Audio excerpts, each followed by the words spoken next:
ओम गुरु ब्रह्मा गुरु विष्णु गुरु देवो महेश्वरः गुरु साक्षात् परब्रह्म तस्मै श्री गुरुवे नमः।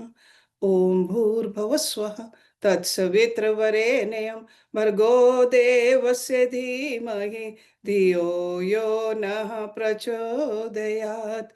अस्तो मा सद्गमया तमसो मा ज्योतिर्गमया मृत्योर्मामृतं गम्य।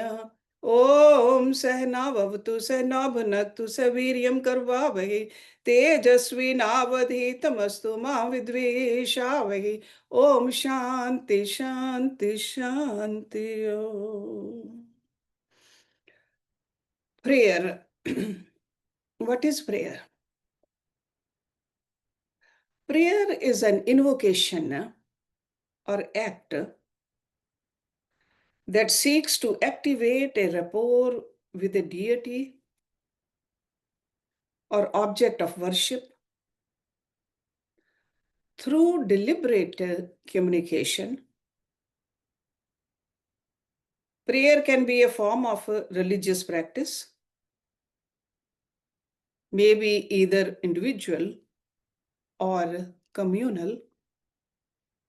It can take place in a public place or privately. It may involve use of words,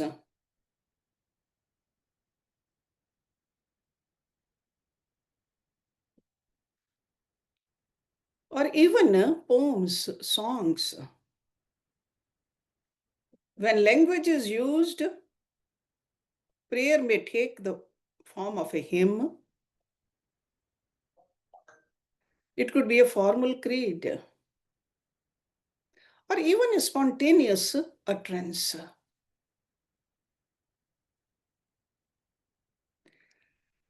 And people pray for different reasons, like a personal benefit, or even for the sake of others. Most major religions involve prayers in one way or the other.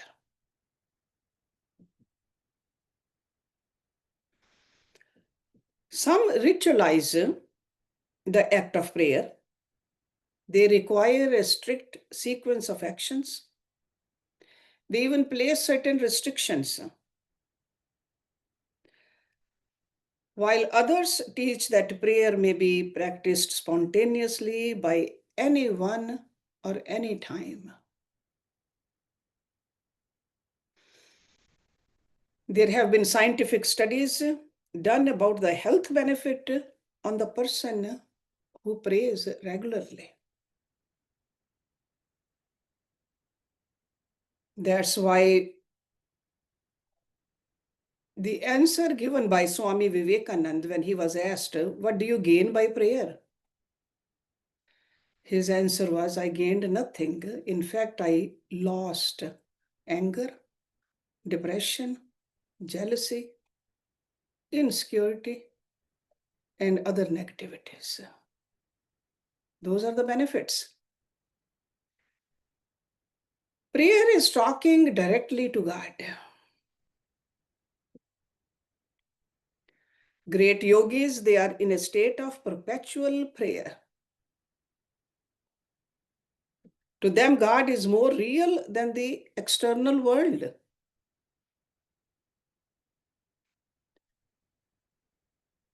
But other people who are not yogis, they pray to God. They accept his existence on faith. So in other words, yogis, they have experienced God everywhere. People who are still practicing this, yoga abhyasis, they have faith that I have not seen God, but I can talk to God. He is listening.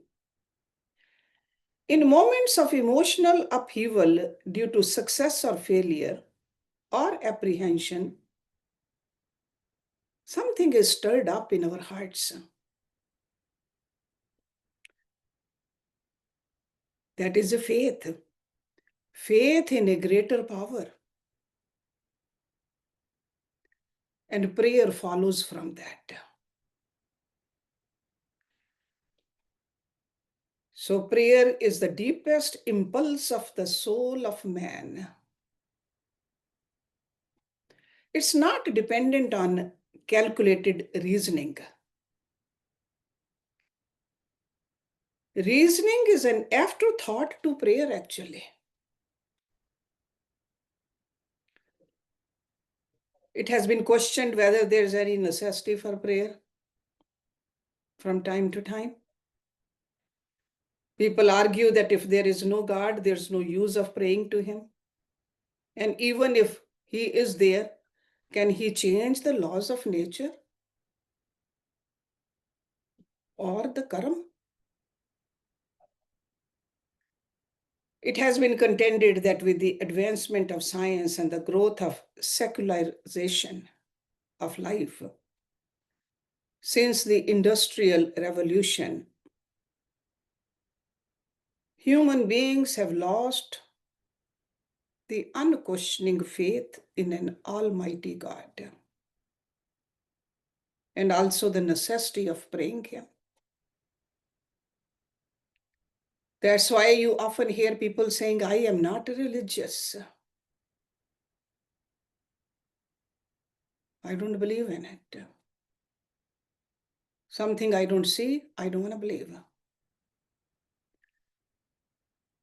Certainly, it's difficult to provide proof in favor of the existence of God that is immediately verifiable and tangible to the gross mind. I'm not talking about the subtle mind, the gross mind. But several points may be noted which will amply show the efficacy of prayer.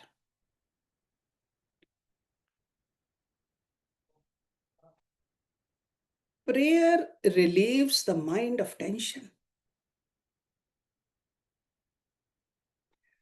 which is the natural concomitant of a life of hurry and worry, stress, tension.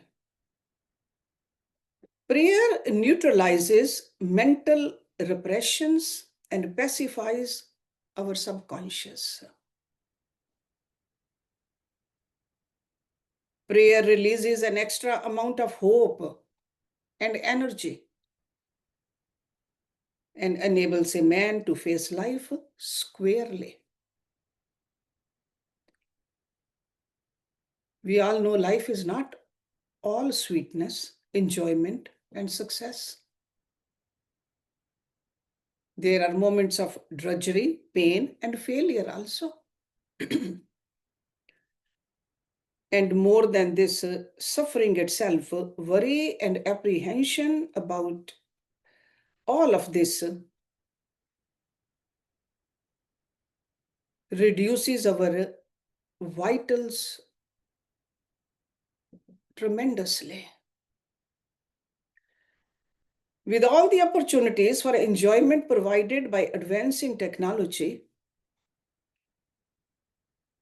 most of the human beings still live in anxiety. On the other hand, prayer frees us from anxiety and sustains us in moments of suffering.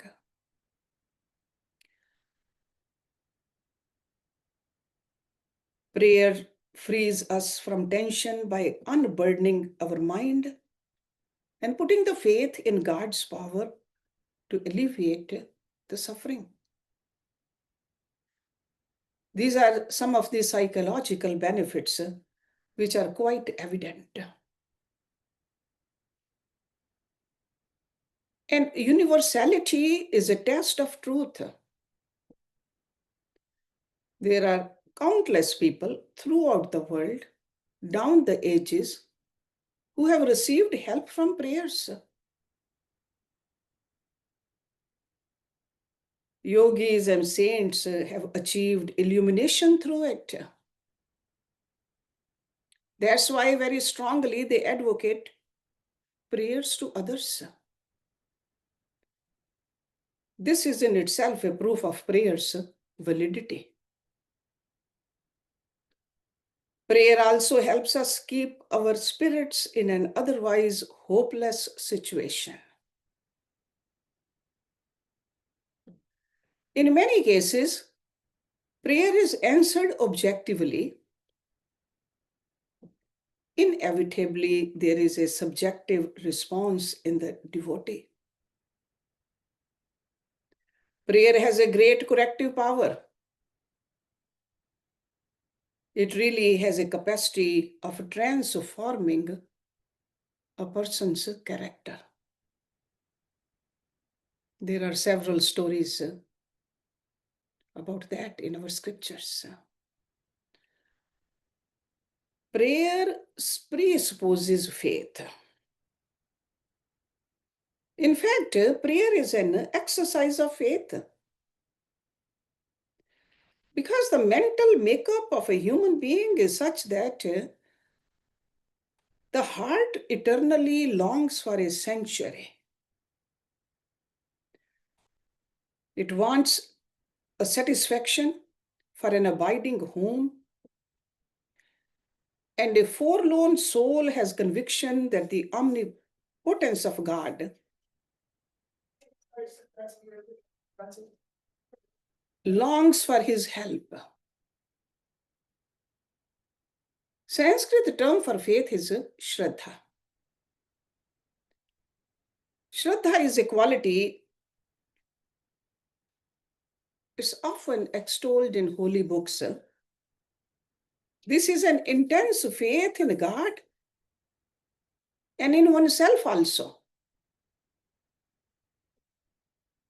It is a common experience that human beings who have moved the world or a particular society had tremendous amount of faith. Even the most ordinary person gains much strength when the person is imbued with strong faith. We all know God is the source of energy. Whoever attunes his mind to him has direct access to that source. That person becomes endowed with enthusiasm, optimism, and even when somebody else comes in contact with him, he in turn absorbs these qualities. That's why we like to be in the company of saintly people.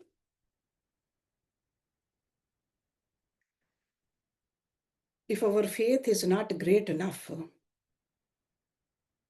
we may take spiritual truths on trust at the outset, and we can make our own experiments. If prayer is practiced with sincerity, fervor, and regularity, a person will surely get ample proof of its efficacy. But you have to try it. And once you see the proof of it, even a glimpse of it, you will be encouraged to put further efforts, and that faith will become deeper. The function of prayer is to create a mental condition which frees the mind from the dead weight of worldly life.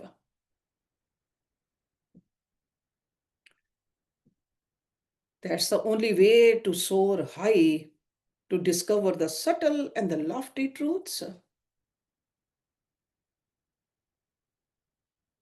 So sincerity is an essential condition for proper prayer.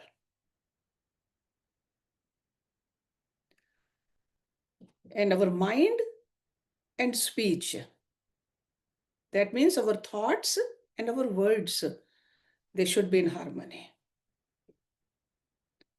When we say that Tomev Mata Cha Pita Tomev, those are the words we are uttering, that God, you are our mother, you are our father. You are my friend, you are my wealth, you are my knowledge. They should not stay only the words. They should penetrate into the deeper layers of our mind. Prayer is a companion to humility. Secular education and the individualistic outlook of modern society have tended to increase the egoism. And yet, in the heart of our hearts, we long to surrender. We want to take shelter under somebody. That's where we find solace. And recognition of a higher power who is full of grace, who has the utmost sympathy, can bring out our humility and surrender. And that's how we unburden ourselves. And this unburdening has a tremendous psychological benefit of freeing us from the pressures of life. That's why masses of people, they go to churches and the temples and the mosques.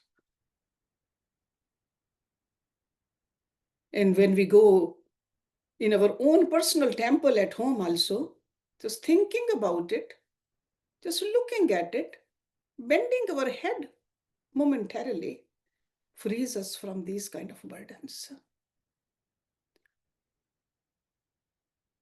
Man accepts faith by nature. That's why it's very natural for us. And we reason by cultivation. That is faith. And with the faith, the prayer comes naturally to us. Think about any hard time. What do? We think about God. It is a natural instinct in us. And the reason must be cultivated. People in primitive cultures have used prayer, and every religion preaches it. But at the same time, remember, prayer is not in conflict with reason. That's why when we try to understand the Vedic mantras, we see a lot of reasoning in there. It makes sense to our intellect also. Reason can help prayer by clarifying its objectives and directing it beyond lesser aims.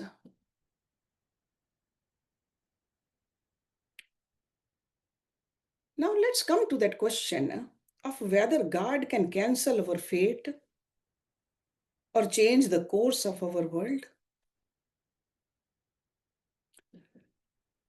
Our thinking in this scientific age is rooted in the idea that the fundamental unchangeable laws by which the universe functions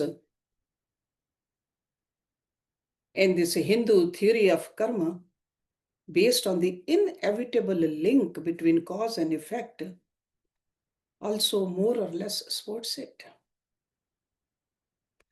Is prayer capable of changing these laws? This brings us to the age-old tussle between grace and law. According to Hinduism, the law of cause and effect is a valid law. It's not a theory, it's a law. But God is conceived as the bestower of the fruits of actions. Our right is only up to doing the karmas. God is the one who gives the fruits. If he so desires, he may compress the results of action into a shorter span of time. The devotional schools of Hinduism regard God as the master of all situations. And while grace sits in his heart, His hand goes out to render justice. That's why when we look at the four hands of Lord Vishnu, what do we see? We see the justice also. We see the grace also. Or even the hands of goddesses. We see all of it. So communicating out wants and begging favor are the necessary devices by which the act of prayer is performed. So prayer is worship and petition. And it's meaningless if petitions are not answered. But how are they answered? Have to think into that also. They are answered by some wider and deeper interresponsiveness of people to one another, which God accomplishes in answer to that predisposition of personality, that is the act of prayer.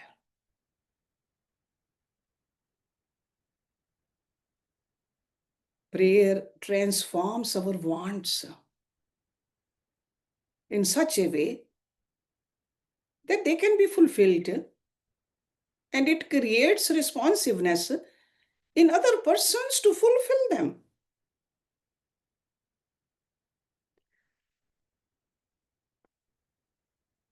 Again, I will give a quote of Swami Vivekananda. He explained that it is our own will that answers prayer. Our soul has infinite powers. By prayer, our subtle powers are easily aroused.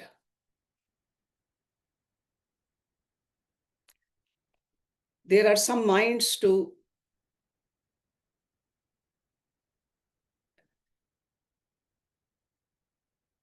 they get tired of hearing of the weakness of people to pray. There are some people, they say it's a weaker mind who prays. For such people, there is a rational, philosophical explanation of the efficacy of prayers. According to Vedas, prayer's efficacy lies in helping us forget the embodied condition and become attuned to a higher reality. In other words, prayers will purify our mind.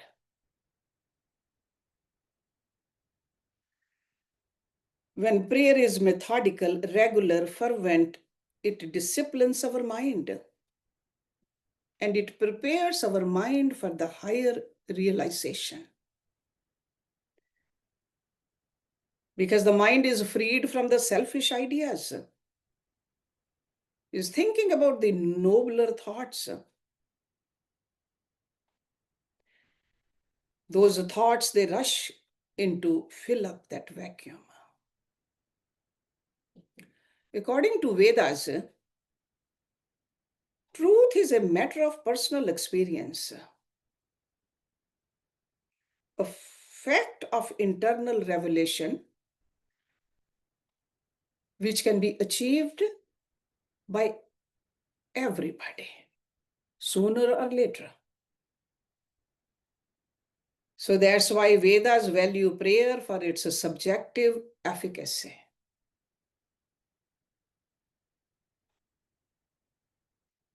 Vedas do not advocate prayer arising from weakness or from cultivating a calculating gratitude, but Vedic seers, they emphasize prayer as a method of cleaning our mind.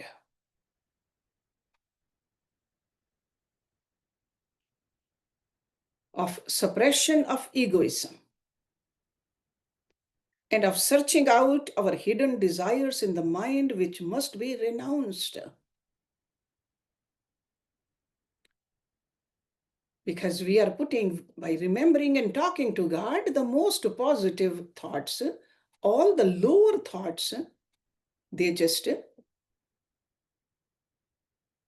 flow out. That's how the cleansing in our mind happens. A follower of Vedas uses prayer as a step to knowledge.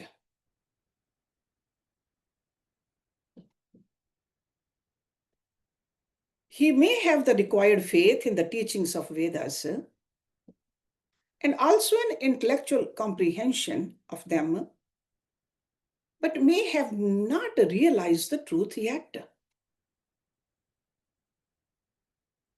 And religion is the realization of the truth. And prayer helps in that realization. Prayer, by its very nature, is private actually.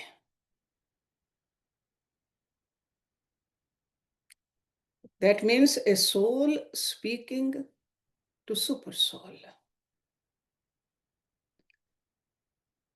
But people of similar religion naturally gather. They join in group prayers. That's why they say group prayer is not an aggregate, but it's a symphony. There are three types of prayers which are mentioned in various scriptures of the world. Number one is called petitionary prayer, which is the most common.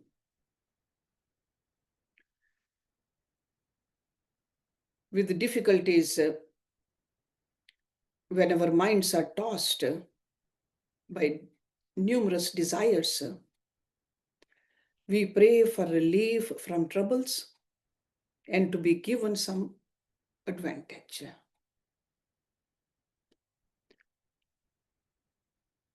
In Bhagavad Gita, Lord Krishna recognizes those who turn to God in distress as one type of devotee.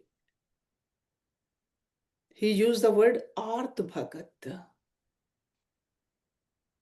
Out of distress, the difficulties of this life, a person talks to God. Please help me. I need your help. Art Bhagat, that's where the Arati word has come. The subjective result is in the generation of hope, confidence, and enthusiasm, and which are themselves no mean achievements. The second kind of prayers in most of the religions are intercessory prayer.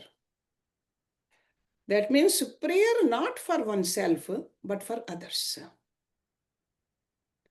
This is more unselfish in nature.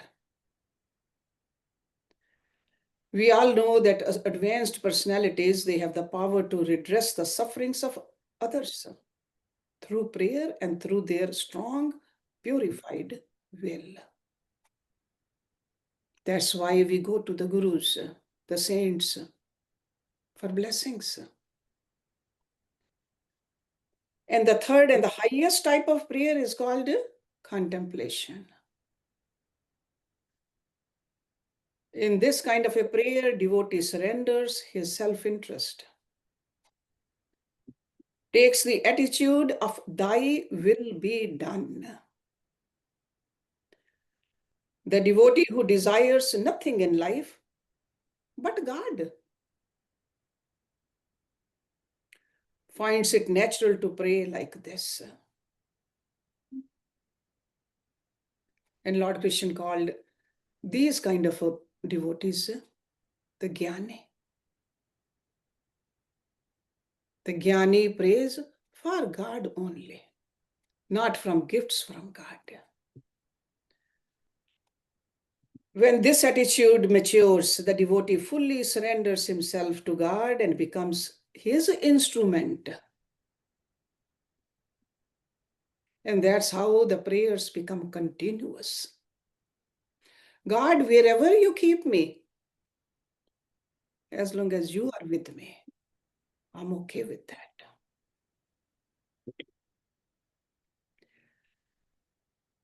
Devotee's life itself becomes a continuous prayer. Whatever he does becomes an offering to God. This is the purest form of prayer. The previous two are not without merit, though.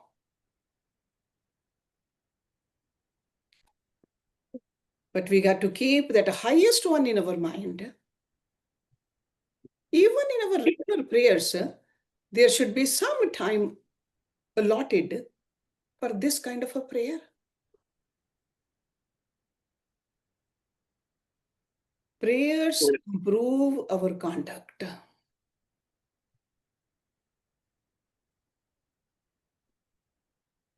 Improves our character and purify our mind. With these qualities, we can eventually practice the highest form of prayer. A dirty mind cannot practice the highest. Dirty mind can't even do the intercessory prayer because it's so selfish. Always me comes first. So we have to clean our mind. That's why prayer has rightly been described as a form of yoga, a path to realization. Complete resignation to God is ideal prayer. And faith is recognition of a higher power and its loving kindness. Prayer is resignation to that power and utter abandonment to its will. The higher power is intensely personal to a devotee. The more his conviction, the greater is the fervor, and the more complete is this surrender. The devotee then lets go of his ego completely. And what does he say?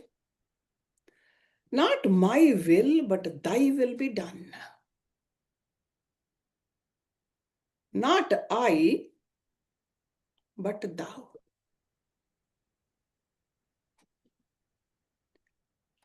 In this total giving up of the self, there is no petitioning, no bargaining. It is one prolonged extinction of self-interest. The Vedic Shanti mantra, there are several mantras in there. They are a form of prayer. Let my mind turn to the good, or let my mind will not go against thy will. We constantly say those. They are repeated to drive home to the mind the basic ideas. By regular meditation on them, the mind is soaked with these thoughts.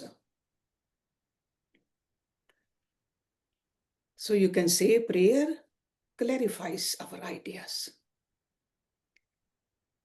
Prayers strengthen our will. Prayers help us concentrate our mind and purify it. Whatever brings these results may be considered prayers. They can be recited in Sanskrit or Hindi or English or any other language of this world. Because language is a medium through which we connect with others also, with God also. So seeking God or making the higher truths one's own is itself true prayer. And repeating the divine name, a spiritual discipline in its own right, is also a form of prayer, usually of a higher type. Because that is the time when the need for petitioning has transcended. A devotee prays aloud to God in the beginning. But as his mind is concentrated, he becomes silent.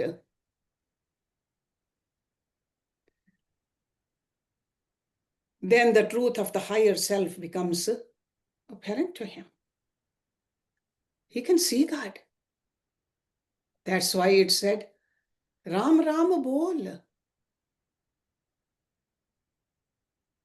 That means talk it loudly. Ram Ram Rat. Ram Ram Jap. Then Ram Ram Ram. You have absorbed your little self into that great self. That is called Ramana. You have dissolved yourself into that higher self. But it starts from speaking out loudly first, then thinking about it, then dissolving yourself. Devotee finds God dwelling in his heart. And the only longing this kind of a devotee has to see him. His mind is divided, as it were, into two halves. The praying self and the self to which he prays. The intense yearning of the lower self to realize the higher self is prayer. This is called upasana also, approaching God.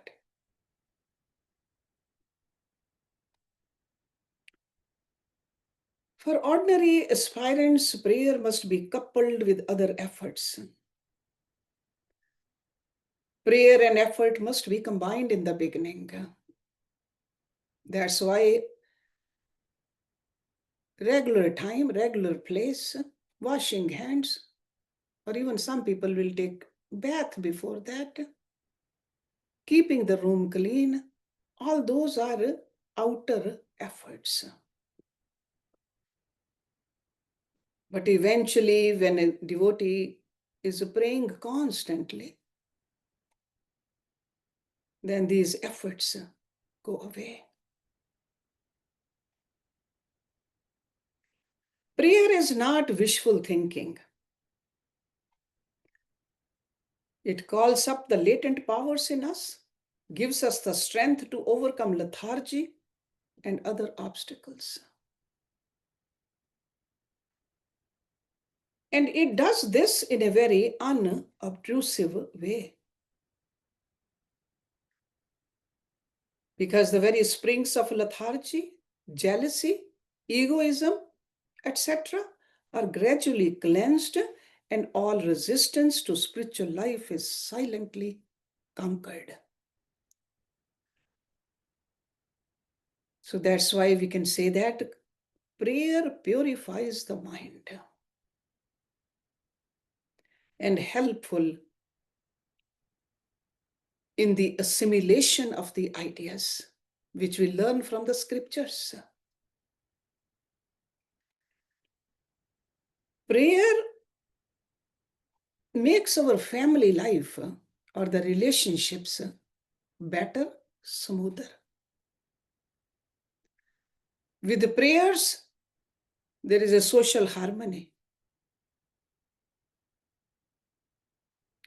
By effecting personal integrity, prayer preserves social solidarity. By invoking the best in a person, it works for a higher culture and a nobler civilization.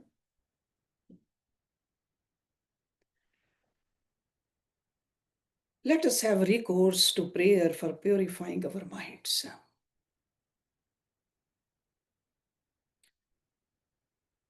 And even cleansing our social relations, improving the national cohesion.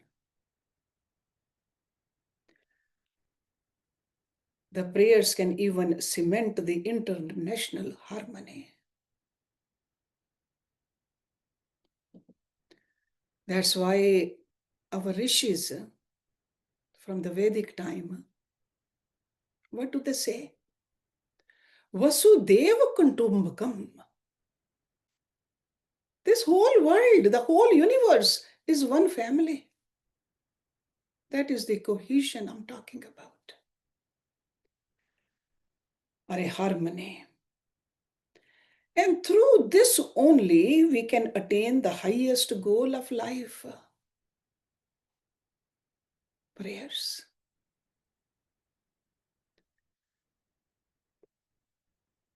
Let's do the Shanti mantra while keeping all this in our mind. Om Purnamada Purnam Idam Purnat Purnam Udachyate Purnase Purnam Adaye Purnameva Vishishyate Om Shanti Shanti Shanti Om. Thank you very much.